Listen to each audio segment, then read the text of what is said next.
Qala al-musannif rahimahullahu ta'ala, dalam hal ini Syekh Ahmad Ibn Athaillah As-Sakandari memberikan kata hikmah kepada kita setelah sebelumnya kita berbicara tentang la tatruk, jangan sekali-sekali tinggalkan zikir gara-gara kita tidak khusyuk berzikir. Jangan tinggalkan ibadah solat gara-gara kita tidak khusyuk solat.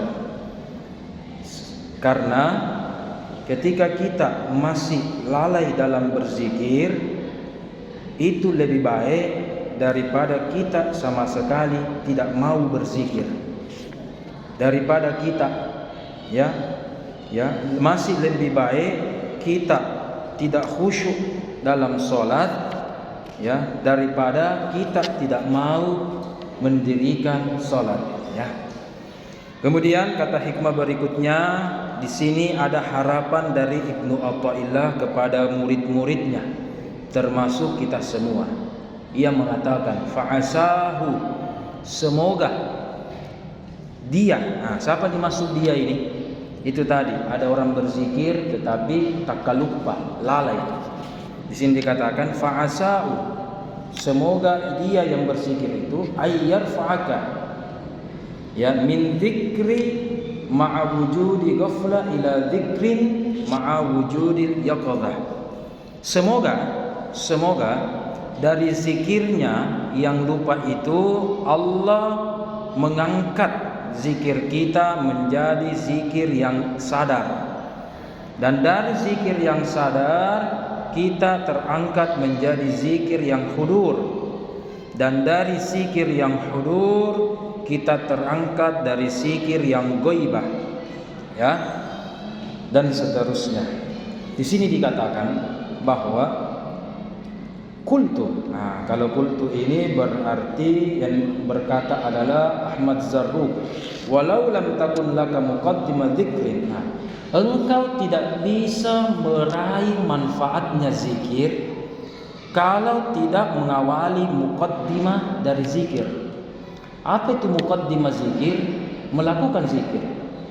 Sebelum kita mendapatkan buah dan manisnya zikir itu, tadi kita bicara hudur, kita bicara ghaibah, kita bicara khusyuk, salat dan berzikir kepada Allah. Sebelum dapat hasilnya dulu itu, kita tanam dulu bibitnya. Bibitnya itu apa? Lakukan dulu. Sebelum kita dapat buah lengkeng, rambutan, langsat dan seterusnya, kita dulu menanam. Kita tidak mampu memetiknya, kecuali kita beli langsung, tanpa tanam, beli. Tapi di sini diberikan contoh, sebuah biji tidak mungkin kita dapat buahnya kalau biji tersebut kita tidak tanam. Salah satu cara tanam biji itu adalah lakukan dulu, baru dapat hasilnya. Memang ada orang yang berkata, apalagi kemarin ini nuansa Isra Miraj, betapa banyak katanya orang yang sholat tapi maksiat. Benar. Bagusnya apa? Sholatnya jalan, berhenti maksiat, itu paling bagus, Utslu ma uhiya ilaika minal kitabi wa aqimis shalah innas sholata tanha, mencegah. Itu yang paling bagus. Tetapi tidak salah juga kalau ada orang tetap sholat, tetap maksiat, cuma nanti harus dia tingkatkan dan bertobat dan kemampuannya itu diperbaiki. Tidak salah juga ada orang rajin berzikir, baru dia bermaksiat, rajin sholat berjamaah, rajin tahajud ke bermaksiat, tidak salah sholatnya, tidak salah. Yang harus dia tingkatkan adalah keimanan, keyakinan dan akidahnya, dan caranya dia harus tingkatkan. Di sini ada harapan dari Ibnu Athaillah. Semoga ketika kita berzikir, ketika kita sholat, karena sholat itu memiliki magnet berkah yang besar, siapa tahu terbuka itu pintu. Zikir itu sesuatu yang luar biasa besar, ketika kita walaupun kita tidak khusyuk, rajin berzikir, terbuka itu pintu. Ya, tapi bagaimana caranya terbuka itu pintu kalau tidak mau sholat, tidak mau berzikir, nanti ini Ramadan tidak mau puasa. Oke? Jalan puasanya, jalan gosipnya, jalan puasanya, jalan juga dustanya. Oke. Tetapi betul, kita dulu lakukan itu, siapa tahu Allah bukakan berkahnya itu. Ya, kita lakukan dulu berkahnya. Di sini dikatakan bahwa di situ semua ada tingkatan-tingkatannya. Maka Allah berfirman, "Fadhkuruni azkurukum." Wahai sekalian umat manusia, hamba Allah, ingatlah aku, maka aku akan ingat engkau. Di sini dikatakan, Masya Allah, luar biasa itu kalau seorang hamba diingat majikannya. Jadi kita kan hamba semua ini ya, Abdul. Ahmad Zarruq di sini memberikan informasi bahwa betapa hebatnya seorang hamba kalau diingat sama majikannya. Rakyat biasa diingat sama presiden, bagaimana? Oke? Anak yatim piatu kalau diingat seorang presiden, bagaimana? Oke? Apakah dapat gaji, dapat bulanan, dapat jabatan, dapat tunjangan, minimal dapat THR setiap tahun atau apa? Kalau diingat, ya, kalau ingat. Nah, di sini dikatakan luar biasa firman Allah. Ingatlah aku dulu. Ingatlah dulu aku. Baru saya kasih timbal balik. Terkadang biasa dibalik ke jamaah. Tidak nak ingat ke Allah. Selama ini kita ingat ke Allah, ya kan? Misalkan ini dapat musibah, kecelakaan, pacoba, nak lupa ke Allah, nak lupa ke ini. Kenapa begini? Padahal solat kumi, apa kumi dan seterusnya. Tunggu dulu. Di sini dikatakan, ya, siapa yang mengingat aku dalam keadaan bahagia, maka aku diingat dia dalam keadaan sengsara. Biasa kita apa? Tak balik ya. Ada orang ingat Allah dapat ujian. Oke, memang enak itu. Kalau dapat ujian sambil menangis, enak. Tetapi hati-hati, menangisnya ini bukan mungkin karena taubat, bukan karena kangen, mahabbah, cinta kepada Allah. Kenapa? Karena kena musibah, sakiti orang tuanya, kena kecelakaan, sakiti dirinya, sakiti anaknya, ya kan? Oke, ya, menangis kianunya sehingga menangis stoiko dan tidak tega. Berarti dia menangis karena apa? Menangis karena Allah? Belum tentu. Tapi sudah bagus, menangis sudah bagus. Di sini dikatakan tidak salah, tapi kita bicara mau meningkatkan. Yang paling bagus kalau sementara kita happy-happynya, harusnya apa orang kalau happy, bahagia, ketawa, senyum, mukanya cerah. Ya kan? Kalau sedih muka gamusuh, abasa wa tawalla, muka musam. Ya kan? Ini dalam keadaan senang, bahagia. Ya kan? Dapat beasiswa anatta, lulus anatta begini, mau menikah anatta, lahiran cucu jak lau ini, ya kan? Alhamdulillah dapat mama, dapat lagi bonus, dapat laris manis ini hari. Senyum kan? Tetapi ada hamba Allah dalam keadaan enak ini, nikmat ini, menetes air mata. Kenapa? Nah, ini yang kita cari. Kalau sedikit sakit, kena penyakit, divonis, kena masalah, didapat musibah, ditimpa masalah, menangis, Tapi kata Allah, Imam Asy-Sya'rawi menambahkan, ingatlah Allah dalam keadaan nikmat, maka Allah akan ingat kita dalam keadaan musibah. Ya. Jadi kalau kita sudah ingat Allah dalam keadaan bahagia jamaah, kalau kena besok-besok pacoba dari Allah, musibah dari Allah, jangan makin khawatir. Akan ada jalan itu. Siapa tahu tak buka lagi, kena musibah sedikit. Oh, kalau begitu besok-besok ada kapan lamar ke anakku lagi ini. Nah, ya kan? Jadi tahu besok-besok ada lagi belikan lagi motor ini atau berganti lagi motor ini jadi mobil, misalkan, ya kan? Siapa tahu dari musibah itu, ujian itu, Allah berikan apa? Rahmat dari Allah Subhanahu wa taala. Ya.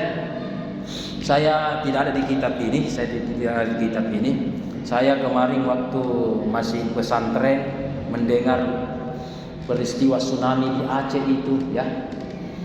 Ada seorang anak yang penggemar katanya Cristiano Ronaldo, ya. Ketika dalam keadaan itu semuanya sudah hilang, anak yatim piatu, dia sementara pakai bajunya Ronaldo, Cristiano Ronaldo. Masuk televisi viral. Walhasil, ya oke, dia sudah hidup yatim piatu, dia sudah musibah, ya, kena tsunami. Tapi alhamdulillah dia hidup. Tapi masya Allah, Allah bukakan pintu rahmatnya. Dia idolakan Cristiano Ronaldo. Ketemu, bahkan saya dengar yang terakhir itu hari dijadikan sebagai anak angkatnya itu, atau dibiayai sekolah dan seterusnya, ya. Sekarang mungkin sudah besar. Itu apa artinya? Kita tidak tahu jamaah. Kita tidak tahu apa keputusan Allah di balik itu. Sekarang kita sudah memperingati Isra Mi'raj. Kita sudah dengar sejarahnya Isra Mi'raj. Ya, coba kita belajar. Sebelum Isra Mi'raj apa yang terjadi? Allah ambil dulu istrinya Nabi Muhammad. Ya, betul atau tidak? Ini sejarah, ya. Dia ambil dulu. Oke, sebelumnya kan bapaknya, mamanya, kakeknya, dan semua ambil semua. Ya, bahkan anaknya Nabi, semua yang laki-laki istilahnya meninggal. Iya. Oke, diambil. Banyak yang diambil itu, masya Allah. Belum paman-pamannya di bidang perang banyak diambil. Nah, diambil istrinya, cinta pertamanya. Masya Allah. Kemudian diambil lagi orang tua angkatnya, sekaligus bapaknya Ali, sekaligus omnya Nabi yang melindungi dia, Abu Talib, diambil lagi. Khadijah karena orang kaya, diambil, simbol kekayaannya. Abu Talib orang istilahnya pak desanya Mekah ketika itu, wali kotanya Mekah ketika itu. Berarti Nabi Muhammad ada yang lindungi, ya, dari aspek pemerintahan, kekuasaan, perlindungan, dicabut perlindungannya. Kalau begitu, sumber kekayaannya di dunia, simbolnya istrinya Khadijah, simbol cintanya, diambil. Apalagi yang diambil simbol kekuasaan perlindungannya di Mekah sehingga tidak dibully-bully, ya kan? Diambil. Nah, ketika tidak ada ini, tidak lama kemudian Nabi hijrah ke Madinah karena mau dibunuh. Tidak ada Abu Talib, tidak ada anunya, istrinya, tidak ada kekuatannya, tidak ada wanita, tidak ada apanya, kan? Mau dibunuh, makanya hijrah. Tapi sebelum hijrah itu Isra Mi'raj dulu. Apa kata Allah? Selalu kita dengar ayat ini. Subhanalladzi asra bi abdi. Bi apa artinya jamaah? Bi itu artinya al-musahhar, artinya kebersamaan. Khadijah istrinya sudah diambil, sudah tidak bersama. Satu. Abu Talib orang tuanya Rasul, orang tua keduanya diambil. Sudah tidak bersama. Kalau begitu Nabi sendiri? Tidak. Itu semua kebersamaan yang fana. Sementara ya Rasulullah Habibal Habibi, engkau ni cintaku, kekasihku. Masa engkau bersama terus sama yang lain? Istrimu, orang tuamu, ommu, anakmu, bahkan semua saya ambil. Masa kau itu dicintai? Ya kan? Kalau begitu bagaimana? Masya Allah, dalam ini. Apa itu? Maka Allah Subhanahu wa ta'ala bi abdihi, bersama hambanya.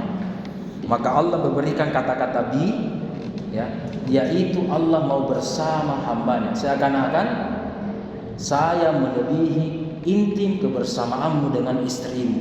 Saya melebihi perlindungan dari orang tuamu, pamanmu, Abu Talib. Ya, kalau begitu sini ke pangkuan saya. Saya mau ajari, mau saya didik, mau perlihatkan dan seterusnya. Ya, maka hikmahnya apa? Hikmahnya adalah bagaimana kita bersama Allah Subhanahu. Kalau begitu, solat intinya bersama Allah. Ustaz, bersama Pak Imam. Betul. Itu solat sahir bersama Pak Imam. Pak Haji di sampingku. Betul. Solat sahir. Betul. Kita kemarin sudah belajar zikir sahir, zikir batin. Isra Mi'raj, ya. Yang mana zikir solat Isra Yang zahir, yang mana syariat, yang mana batin. Nah, kebersamaan Allah itulah kita kunjungi ketika kita beribadah kepada Allah Subhanahu wa taala. Istilahnya kita mau telepon Allah, rindu-rindu ke kurasa.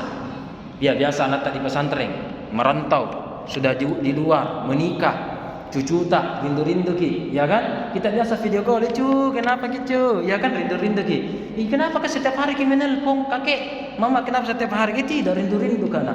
Ya kan? Nah, hati ini yatim piatu, ya kan? Maka rindu kepada siapa? Sosok Allah di dalam hati kita. Untuk mempertemukan tali itu bagaimana? Kita sholat dan seterusnya, ya. Masya Allah. Untuk itu kita lanjut lagi. Di sini dikatakan, kata hikmahnya, betapa bahagianya seorang hamba, ya, ketika dia, ya, diberikan petunjuk, wahadahu, diberikan petunjuk, warahamahu, disayangi oleh tuannya, oke? Wa awahu, diberikan perlindungan oleh tuannya, diberikan kasih sayang, diberikan rezeki oleh tuannya. Itu enak sekali itu seorang hamba, ya, seorang hamba. Saya dulu 2 minggu yang lalu sempat ngobrol-ngobrol dengan seseorang. Gembiranya itu orang nih. Dia cerita, kenapa ke saudara? Ini yang punya rumah di Papua tinggal, semua satu keluarga. Kan banyak itu di Makassar, apalagi di Jakarta, rumah-rumah bertingkat besar, mewah, ya, oke. Yang punya orang luar, orang Jakarta kah, orang Papua kah, ya kan, yang punya tambang emas, freeport dan seterusnya, oke. Baik dia Muslim atau bukan. Terus kosong ini tidak. Terus kenapa lagi bahagia? Bahagia pembantunya. Bahagia pembantunya. Kenapa saudara? Itu hari belum saya mengerti. Kenapa? Saudara, ini Ustaz, ini berapa pembantunya di sini? 2, belum lagi sopirnya, apanya. Coba lihat. Semua fasilitas ini, rumahnya mungkin lebih besar daripada masjid ini.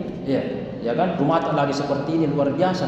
Rumahnya lebih besar daripada sini. Coba kita lihat jalan-jalan di daerah Hertaslim, Bolofar, itu perumahan-perumahan elit yang pinggir jalan, ya kan?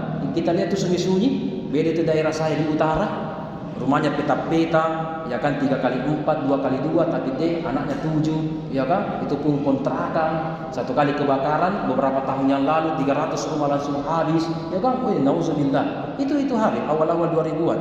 Ini rumahnya besar sekali, yang tinggal Ustaz 3 orang, 4 orang. Siapa? Pembantunya semua. Fasilitasnya mau tidur di mana, mau apa dan seterusnya, tidak bayar listrik, empuknya apa, ada mobil disiapkan, dia mami yang atur kan, tak tahu majikannya atau tidak. Tetapi walaupun bahagia, dia kan seorang pembantu. Ya, biar bagaimana bahaya, dia pembantu. Tetapi di satu sisi, ya, dia seorang dibiayai sama majikannya. Ya, kalau kita lihat statusnya, ya biar kita miskin, yang penting wanita sendiri, itu satu sisi. Tapi satu sisi, ya, walaupun dia kasih ART atau seorang supir, seorang cleaning service menyapu-nyapu dan bikin, ya kan, bisa saja dia selfie. Hai guys, alhamdulillah sekarang di hadapan mobilnya kah, di hadapan mobil majikannya kah, di hadapan guci yang besarnya majikannya kah, wallahu alam. Tetapi itu artinya apa? Dibiayai. Ini saja, umpama saja ini ada asisten rumah tangga, ada cleaning service yang tinggal dan dibiayai, disuplai sama majikannya, oke? Dengan fasilitas yang rumah misalkan 20x20 meter, berapa itu, belum lagi halamannya dan seterusnya. Masya Allah, betapa enaknya kehidupannya. Itu hamba dari seorang majikan di dunia. Sekarang majikan kita yang paling hakiki adalah Allah. Kalau kita menghambakan di hadapan Allah, buruk baiknya di hadapan Allah kita terima, maka apa yang terjadi? Itu lebih utama. Saya itu hari pernah melihat langsung guru tapak kiai. Ditanya, saya itu hari bertiga. Ada seorang bapak-bapak yang bertanya sama Pak Kiai, cukupkah saya sholat saja selamat? Nabi bilang, guru tidak cukup, tidak cukup, tidak cukup. Kenapa? Kalau sholat saja gampang sekali itu, gampang sekali.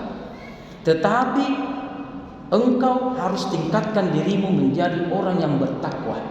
Dan salah satu ciri dari orang yang bertakwa adalah apapun yang Allah takdirkan kepada engkau, ya, Anda terima. Perintah lakukan, larangan jauhi. Apalagi musibah sabar, dapat nikmat bersyukur.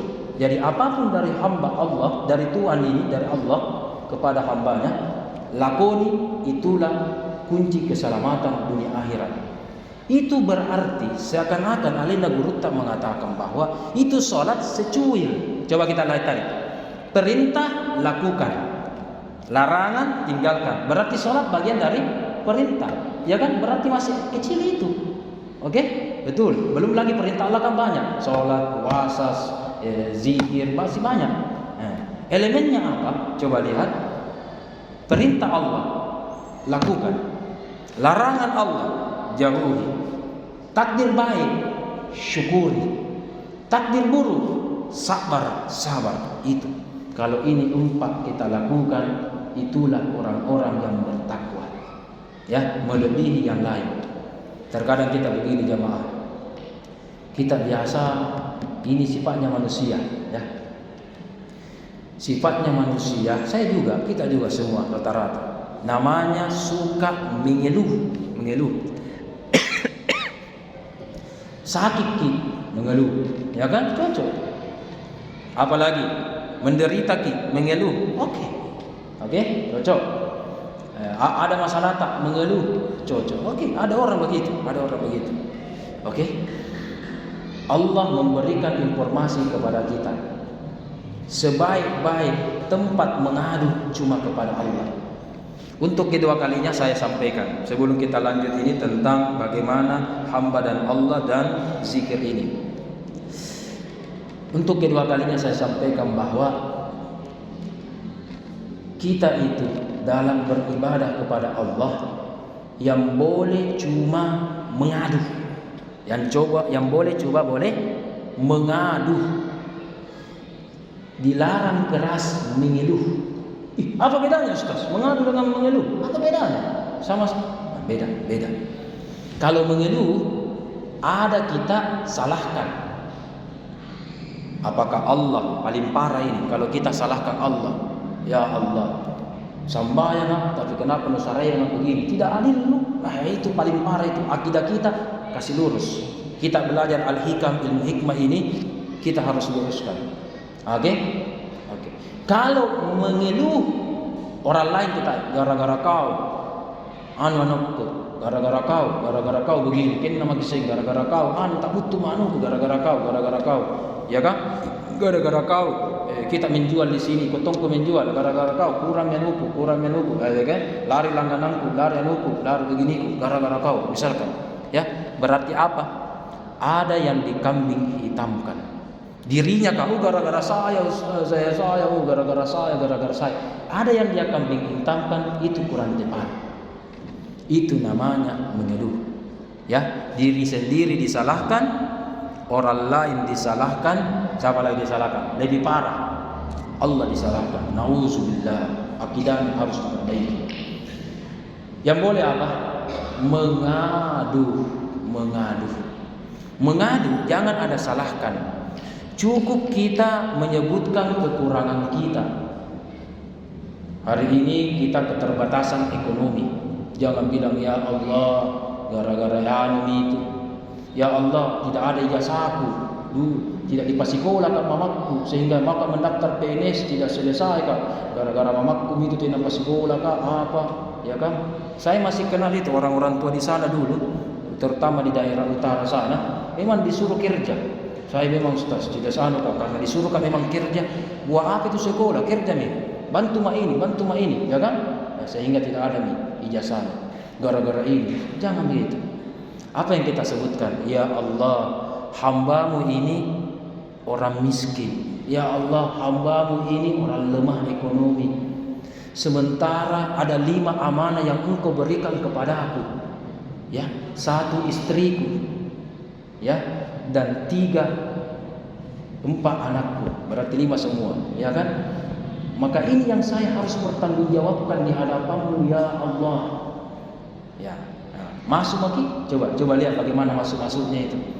Bagaimana masuk? Daripada bilang tidak ada dalilku, salah gara-gara ini, anuku begini, ya kan? Disuruh kawin begini, suruh begini, gitu kan? Tapi kalau kita bilang kepada Allah, ya Allah, ada amanah yang Engkau berikan ya Allah kepadaku, ada istri yang Engkau berikan kepadaku ya Allah, ada 4 anakku yang Engkau berikan kepadaku ya Allah. Aku mau pertanggungjawabkan, aku mau bantu dia semakin dekat kepadamu ya Allah. Ini nanti yang akan kita pertanggungjawabkan di akhirat. Makanya seakan-akan kita bilang apa? Bayarkan dulu SPP-nya ya Allah. Bulan 1 di bulan 2 ini, kalau di kampus ini bayar lagi SPP orang ini. Ya kan? Itu. Ya Allah, anu lagi nih akhir bulan tua lagi nih, tanggal tua ini ya Allah. Ya kan? Dan seterusnya. Begitu. Itu kasarnya. Tapi ketika kita berdoa semakin halus, Masya Allah, semakin baik itu jamaah. Ini saya lihat yang dialami oleh orang Mesir. Saya pernah berguru langsung kepada Syekh Ali Farraj di kampus 1 kemarin. Itu orang Mesir. Ada seorang mahasiswa minta kasur, ditolak. Pada mulanya dibilangi ini sekte. Apa ini, tidak nak kasur? Iya kan? Tetapi ustaz kami lebih bagus lagi caranya. Dibawa jalan-jalan ke kamar. Syekh, coba lihat, anak santri kami ini hanya tidur di atas lantai, kedinginan. Dia dalam keadaan, kan, sakit punggungnya, kasihan, tidak ada alasnya, tidak ada apanya, ya kan? Kemudian dia harus sholat subuh, harus menghafal, ya kan? Belum lagi harus kuliah. Walhasil, ini kisah nyata. Satu asrama dibelikan kasur. Termasuk saya dibelikan kasur. Alhamdulillah. Ya kan? Yang pertama caranya tadi apa? Kasar ki, minta dulu, belikan dulu, kasar ki. Ya kan? Allah itu maha latif, maha lembut. Terkadang kita sampaikan, ya Allah, ini kebutuhanku, ya Allah, begini, mau ke sekolah kodo, mau begini kodo, ya kan? Ya. Bahasa manusianya itu kita mami mengerti. Ya? Ini jamaah. Sehingga kalau kita aspek kehidupan sehari-hari bahwa kita harus mengingat Allah supaya kita diingat oleh Allah Subhanahu wa taala. Dan salah satu cara mengingat Allah adalah kita ingat juga hamba Allah yang lain. Makanya Allah berfirman, hadis qudsi, ya, hadis Nabi. Wallahu fi auni al-abdi ma kana al-abdu fi auni akhihi. Ya, kalau kita mau ditolong sama Allah, bagaimana caranya? Tolong dulu hambanya. Ya, tolong dulu hambanya, betul kan? Makanya kita tolong orang supaya dapat pertolongan Allah, ya kan? Kita ingat hambanya Allah. Siapa yang membantu Allah, maka dia dibantu Allah. Ini perkataan hikmah. Ini pusing kita ini jamaah. Kalau kata hikmah ini berkata begini, siapa yang membantu Allah, dia dibantu Allah. Maksudnya apa ini? Masuk lagi ini kata hikmah. Siapa yang membantu Allah, maka dia akan ditolong sama Allah. Apa ayatnya? In tansurullah yansurukum. Itu ayatnya. Ya, ayat ini bukan lagi bilang sahih atau dhaif. Apa ini ayat? Apa artinya? Banyak pemahamannya. Ada maknanya tolongi agamanya Allah, tolongi Allah. Satu. Ada juga maknanya tolong hambanya, maka Allah akan tolong. Kenapa hambanya ditolong? Hamba jadi tolong ini para kita. Jadi bukan Allah ini, bukan Allah. Ya, bukan Allah. Saya tolong irham. Saya tolong, Anda tolong irham. Irham kan bukan Allah. Ya kan, cocok. Tetapi siapa yang menciptakan ini? Ya, jawabannya Allah. Berarti kalau kita bantu ini, anak tak dibantu. Ya, apa yang terjadi? Apa yang terjadi kalau anak tak dibantu? Pita orang tua gembira, gembira. Itu ada hari kedong, itu hari memang anak ini hafal Al-Quran 30 juz. Seniornya di semester 5 sekarang, alhamdulillah. Itu hari kami tes, hafalannya 30 juz dan lancar. Ya, dan lancar hafalannya. Walhasil alhamdulillah anak ini dapat beasiswa. Bayangkan di kedokteran di UIN dapat beasiswa sampai tamat 4 tahun bebas SPP. Ya. Walhasil singkat cerita, entah mengapa saya dengar dari orang tuanya, entah dari temannya dari apa, sampai di telinga saya, Ustaz, itu mamanya si Anu. Siapa mamanya siapa? Waktu saya sudah ajar ya, sudah lama ini cerita. Kemudian, aku kenal. Ada anaknya ini. Siapa itu anaknya? Oh ini. Oh iya, kenapa? Itu hari pernah saya dengar Ustaz. Katanya mau datang ke rumah tak? Jangan datang ke rumahku. Iya kan?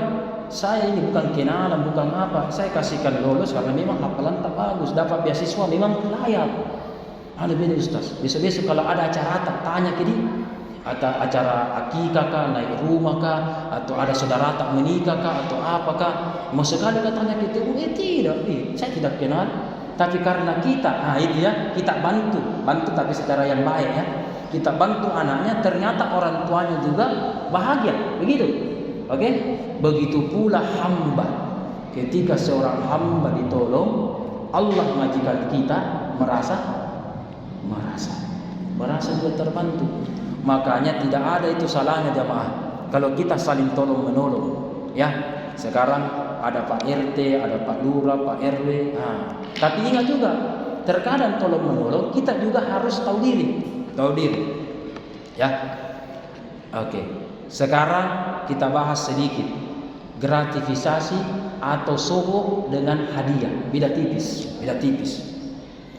Kalau saya seorang RT, maaf, dari Pak RT di sini. Baru-baru sekarang RT itu ada RW, ada, alhamdulillah. Kalau saya seorang RT atau RW memasang tarif, saya bantu Anda. Tapi ada tarifnya. Kalau urus KTP begini, sekian, kakak sekian. Ya, mau cepat sekian, mau lama sekian, ada tarifnya. Tertulis kah atau apakah, ada tarif khususnya. Itu yang kurang tepat, tidak bagus. Tapi kebalikan, dibalik ini. Saya mau urus KTP, di situ perbatasannya itu kakak Goa, ya kan? Saya datangi Pak RT ku, Pak RW ku, minta tolong ini aja. Iya, hari kerja lagi. Ya hari kerja kan? Hari kerja. Sibuk kayak ini, minta sampai ada lagi kegiatan di kantor ini. Mohon dibantu Pak RT, misalkan begitu kan? Pak RT-nya bagus, sudah Pak, iya aku bantu ki. Dia ada juga bilang, kasih mak, tidak, aku bantu. Tapi saya mengatakan, iya, anu mak, saya mengerti, pasti, ya 1 liter lah minimal. Kalau kita ke sana perbatasan Goa, belum lagi kalau menunggu makan siang, belum lagi uang parkir, yang kan butuh kan? Kita mengerti, ya. Oke, saya pernah ditanya ini hukum ini dari Pak Kiai. Katanya kalau Anda secara pribadi ini bantu, dan kan memang urusan kita dibantu, ya, mengeluarkan 1 lembar 2 lembar sesuai dengan keikhlasan kita, halal itu, halal. Kalau fatwa yang saya dengar ya, saya yang diajarkan ya, entah fatwa MUI atau apalah, ya, halal.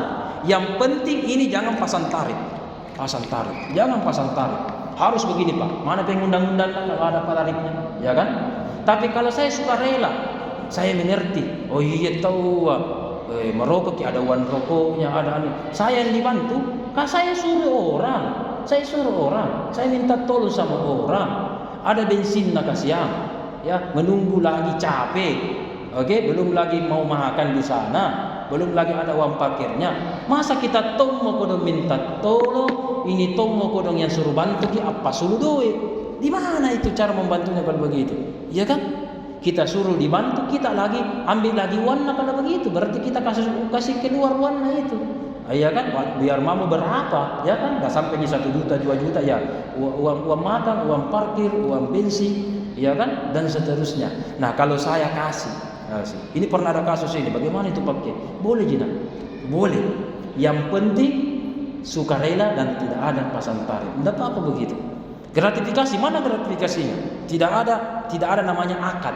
Ya, tidak. Justru ini membantu kita. Oh iya, jadi tahu. Kita pikir-pikir kita tahu. Iya, kita nih. Coba dibalik. Sekarang dibalik. Ada orang minta tolong sama kita. Iya kan? Jauh deh. Iya kan? Jauh dah. Iya, belum lagi PRT-nya atau ibu RT-nya tidak tahu naik motor, aku jadi misalkan ada Tony itu. Iya kan? Bentor dia apa aja ji? Ikut dong, rekin kau. Amakin.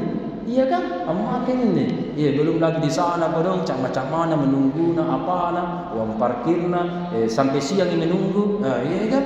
Pakai ini. Masa pada disuruh orang. Itu cara menolong kita. Ya, menolong kita, ya. Tradisi ini sebenarnya baik. Tinggal jangan terlalu kasar.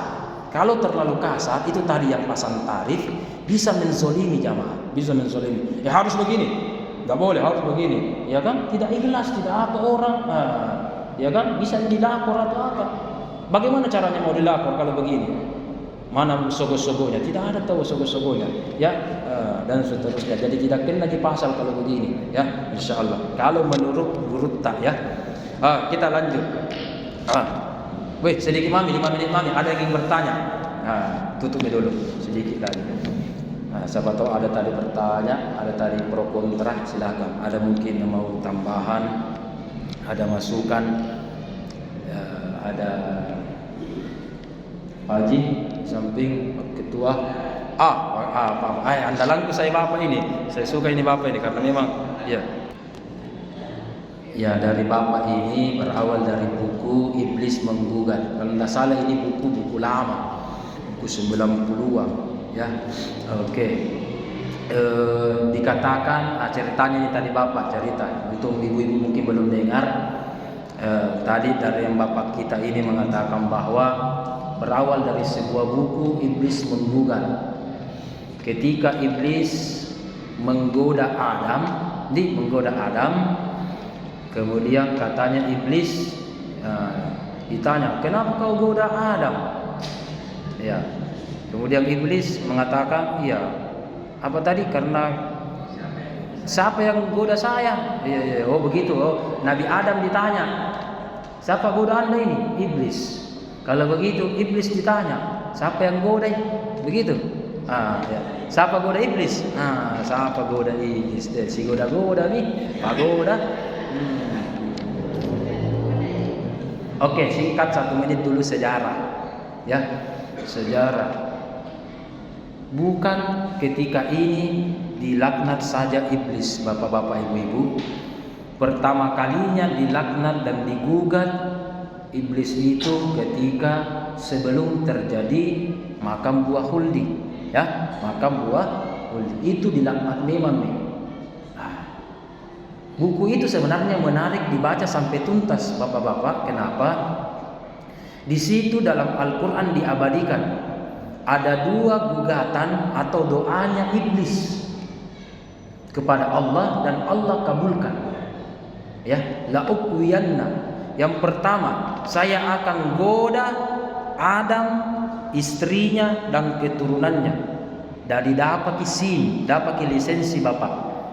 Iblis goda itu. Sekiranya tidak dapat lisensi izin, kan Allah bisa larang. Jangan goda. Ya kan? Yang kau gode, kalau nu gode, ku bunuh kau. Kan? Ku cilakai ki. Tidak kan? Tidak. Kalau begitu kasih izin untuk memeriksa, untuk menggoda. 1. Gugatannya dulu yang pertama. Ini gugatan pertama. Sebelum itu, gugatan yang kedua adalah iblis minta panjang umur, malampe umurna, panjang umurna. Sampai kapan iblis? Sampai yaumul kiamat. Saya mau kiamat ditawa. Meninggal di semua manusia, baru meninggal Tommy. Nah, oke. Tetapi bukan iblis makhluk yang terakhir meninggal, tidak. Dalam kitabnya Al-Ghazali dikatakan makhluk yang terakhir meninggal adalah malaikat maut. Ya, malaikat maut.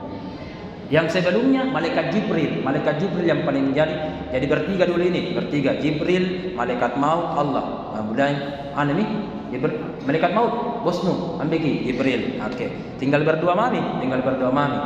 Jadi kalau ada teka-teki, siapa yang boleh bunuh diri tetapi tidak masuk neraka? Malaikat maut. Nah bunuh diri nak, ya kan? Tapi masuk neraka, tidak kan? Oke. Kita lanjut. Iblis mengatakan bahwa saya berdoa meminta kepadamu ya Allah selain dapat izin panjang umur saya. Makanya iblis sampai sekarang panjang umurnya, bahkan banyak anggotanya, konco-konconya, setan-setannya banyak. Oke. Diizinkan oleh Allah. Oke. Kalau mau ditanya siapa yang izinkan menggoda, jawabannya Allah. Oke. Jadi iblis yang goda Adam, tapi kenapa diizinkan? Ya, diizinkan karena memang sudah dapat izin. Sebagaimana doanya iblis. Kalau begitu jamaah, iblis saja, bayangkan ini iblis, laknat, terkutuk, masih Allah kabulkan doanya.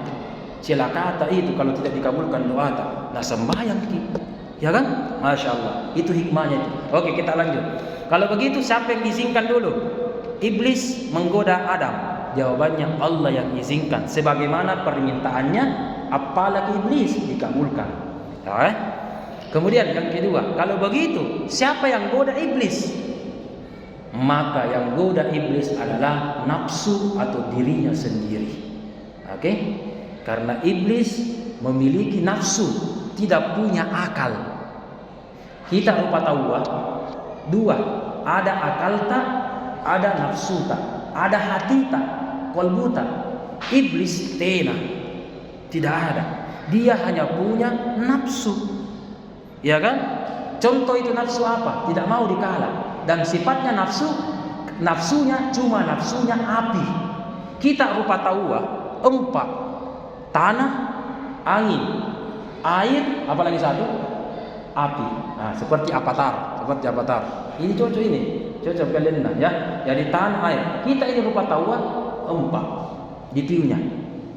Di belakang unsur api tak dikasih jalan. Jangki, ada yang ganggu langsung api, jangki jamaah, jangki. Apa bedanya dengan iblis? Iblis karena dia punya unsur api saja, nafsu saja. Makanya kalau ada, nabi tak kaya ada minne, masa dipuji-puji? As-sulmi apina. Ya, kita semua di sini empat. Dalam kehidupan 3 mau kodong lakukan. Unsur tanah saja, unsur angin dan unsur apalagi air. Itu saja dalam sehari-hari. Ini yang keempat, terakhir pi. Kapan kita keluar? Kalau nyawa mau dihilangkan. Nah, makanya biasa terakhir itu biasa sulu selekna. Iya kan? Pasina duta. Iya kan? Terakhir itu. Jangki Pak Bambangan atau na bilang orang nauzubillah, mohon maaf kakak. Begitu kan? Jangan langsung api jangan. Kalau begitu itu ada di jamaah. Oh iya, oke. Oke, kalau begitu kesimpulannya yang pertama, mari kita perbanyak berzikir kepada Allah. Yang kedua, mari kita menghindari sifat api saja, yaitu unsur iblis, unsur nafsu. Mari kita bersifat dengan tanah, air dan angin dalam kehidupan sehari-hari dan dalam beribadah kepada Allah. Terima kasih.